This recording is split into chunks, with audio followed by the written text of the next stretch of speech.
Assalamualaikum warahmatullahi wabarakatuh. Hai semuanya, apa kabar? Sebelumnya, perkenalkan nama saya Novia Angelika Safitri dari kelas C223 Prodi Hukum dengan NPM 30123053. Kalian tahu nggak sih teori hukum menurut Lawrence M. Friedman? Menurut Lawrence, dia mengemukakan bahwa efektif dan berhasil tidaknya penegakan hukum tergantung 3 unsur sistem hukum, yakni struktur hukum atau struktur of law, substansi hukum atau substance of the law, dan budaya hukum atau legal culture. Penegakan hukum itu sendiri apa sih?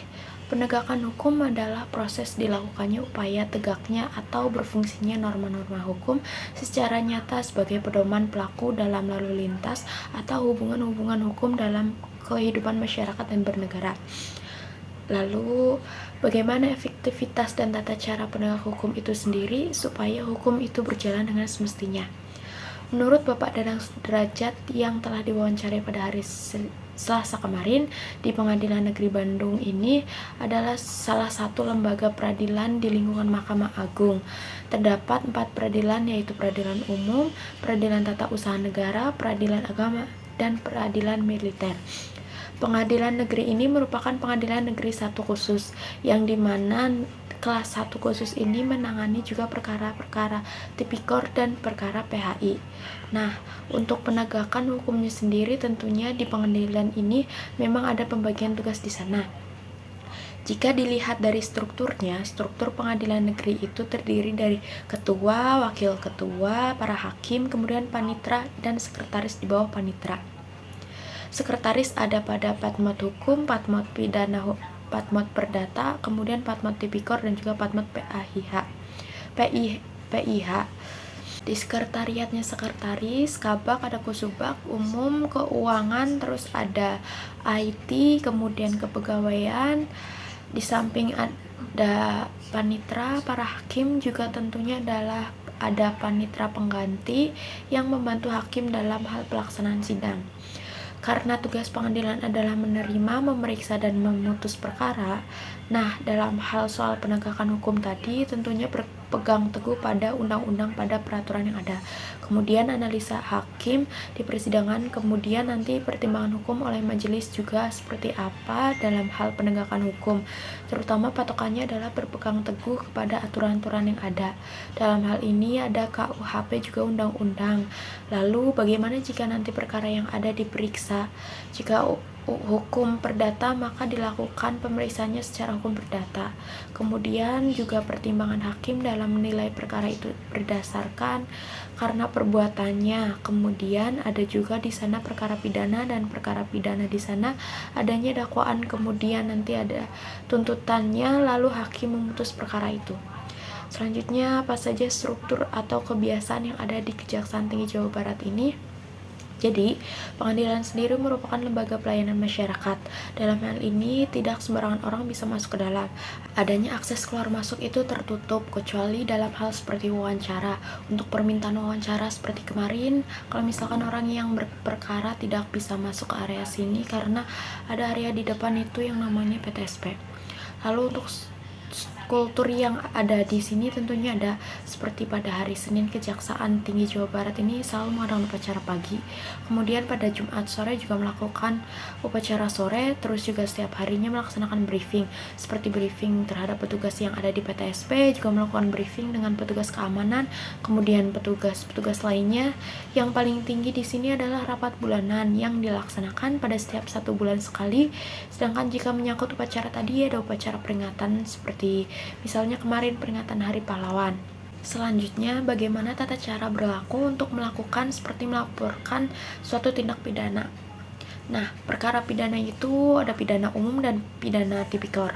Kalau pidana tipikor itu penyidikannya ada yang dari jaksa, kejaksaan negeri atau kejaksaan tinggi. Kemudian ada yang melimpahkan berkas perkaranya itu dari KPK jika itu tipikor. Nah, setelah dilimpahkan ke Kejaksaan Tinggi Jawa Barat, berkas perkara itu kemudian ditunjuk majelisnya, ditunjuk penanganan perkara, siapa yang menangani perkaranya, dan dilakukan kapan sidangnya. Kemudian persidangan sampai pemeriksaan selesai adanya terdapat pembelaan. Kemudian diakhiri dengan putusan. Setelah putusan pun, apabila ada yang tidak puas dengan putusan yang ada, apakah itu jaksa atau terdakwa atau penasehat hukumnya, bisa mengajukan upaya hukum yang namanya banding. Putusan bebas itu perkara pidana tipikor, sama juga dengan perkara pidana umum. Kalau perkara pidana umum itu kasusnya banyak seperti pencurian, narkotika, atau pemerkosaan, bisa juga kecelakaan lalu lintas, dan lain sebagainya. Jadi, pidana umum dan pidana tipikor itu diperiksa di persidangan, kemudian nanti majelis hakim yang memutus perkaranya. Dalam teori Friedman, dia menekankan pentingnya perubahan sosial dalam mempengaruhi hukum. Menurut pendapat Pak Dadang, melihat peran perubahan sosial dalam menciptakan perubahan dalam sistem hukum, dan contoh konkretnya yaitu misalnya dalam penegakan saja. Penegakan perda itu termasuk juga pidana ringan. Contohnya di area trotoar banyak para pedagang yang sebenarnya hal itu tidak diperkenankan untuk berdagang di area trotoar. Ada juga di area trotoar biasanya juga digunakan sebagai tempat parkir. Hal itu tidak diperkenankan pada protokol-protokol yang ada. Melihat hal itu tidak ditindaklanjuti, membuat masyarakat berpikiran bahwa hal itu biasa dan menjadi kebiasaan. Apa alasan mereka melakukan hal demikian? Mungkin karena tidak ada penegakannya, terutama dalam hal ini pemerintah daerah, karena itu menyangkut masalah perda. Masalah perda itu ya contoh kecilnya. Nah, karena hal yang demikian tidak diproses gitu dan dibiarkan seperti itu saja, tentunya berdampak sosial bagi masyarakat. Jika hal itu ditindaklanjuti, tentunya mereka akan tahu dan bagaimana sanksi yang didapatkan. Lalu apa saja substansi hukum yang ada di Indonesia? Dalam lingkungan pengadilan ini banyak substansi yang ada, misalnya karena penanganan perkaranya sendiri terdiri dari beberapa perkara seperti perkara perdata, perkara pidana. Perkara perdata pun ada berbagai macam klasifikasi perkara di dalamnya, seperti apakah itu perkara yang berupa perkara permohonan, perkara gugatan sederhana, atau perkara gugatan biasa. Gugatan biasa pun banyak sekali jika dikasihnya perbuatan melawan hukum atau atas transaksi dan lain sebagainya. Substansinya yang demikianlah yang ada di lingkungan pengadilan, dan memang secara umum demikian.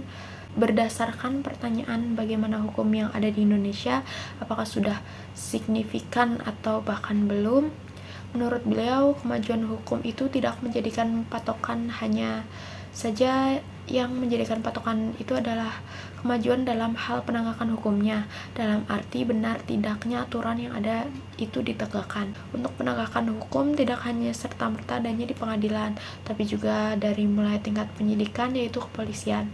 Apa itu perkara pidana, kemudian di kejaksaan yang menuntut terhadap perkara yang disampaikan ke kejaksaan.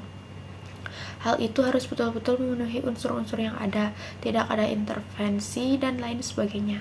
Penerapan keadilan dan lain sebagainya harus dimulai di tingkat bawah, yang tentunya jika di pengadilan memang itu tugas dan kewajiban untuk menerapkan hukum sesuai dengan aturan undang-undang yang ada dan hasil dari persidangan tadi. Ya, mungkin sekian penjelasan yang dapat saya sampaikan. Bila ada salah kata yang disengaja maupun tidak, mohon maaf. Wassalamualaikum warahmatullahi wabarakatuh.